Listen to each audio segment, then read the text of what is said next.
नमस्कार भावने, मी के एस नोआ तुमचे सहर्ष स्वागत करत आहे आपल्या लाडक्या चॅनलवरती आणि आपल्या इंस्टाग्रामच्या पेजवरती, ज्याचं नाव आहे नोआचे व्लॉग्स. आणि या नोआच्या व्लॉग्समध्ये मी एक नवीन सिरीज घेऊन येत आहे, ज्याचं नाव आहे दिवाळीचा किल्ला.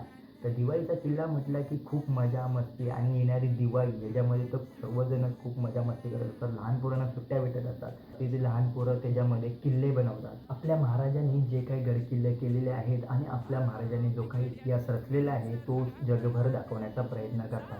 तरी याही वर्षी आम्ही देखील असाच प्रयत्न करणार आहे आणि मातीचा किल्ला म्हणजेच पन्हाळगड आणि पावनखिंड आणि विशाळगड यांची तर तुम्हाला स्टोरी माहीतच असेल. तसंच आम्ही ते एक मातीच्या किल्ल्याने दाखवण्याचा प्रयत्न करणार, जेणेकरून आमच्या इथली किंवा आमच्या आजूबाजूच्या परिसरातील लहान पोरांना आपल्या महाराजांनी काय इतिहास रचला आणि आपल्या महाराजांनी काय पराक्रम गाजवली हेही त्यांना समजून येईल. तरी मित्रांनो, तुम्हाला जर दिवाळीमध्ये साजरी करायची असेल तर तुम्ही पण असेच देखील मातीचे किल्ले किंवा आपल्या महाराजांनी काय काय केलं ते इतिहास तुम्ही दाखवण्याचा प्रयत्न करा. आम्ही तर दिवाळीचा किल्ला करणारच आहे, तर तुम्ही देखील करायचं असेल किंवा तुम्हाला जरी त्या दिवाळीच्या किल्ल्यामध्ये सहभाग व्हायचा असेल तर आमच्या सिरीजला नक्कीच भेट द्या आणि आमच्या इंस्टाग्रामच्या पेजला फॉलो करा. तर भेटूया आपण लोक नवीन सिरीजमध्ये. लढणार चाकर शिवबाच होणार.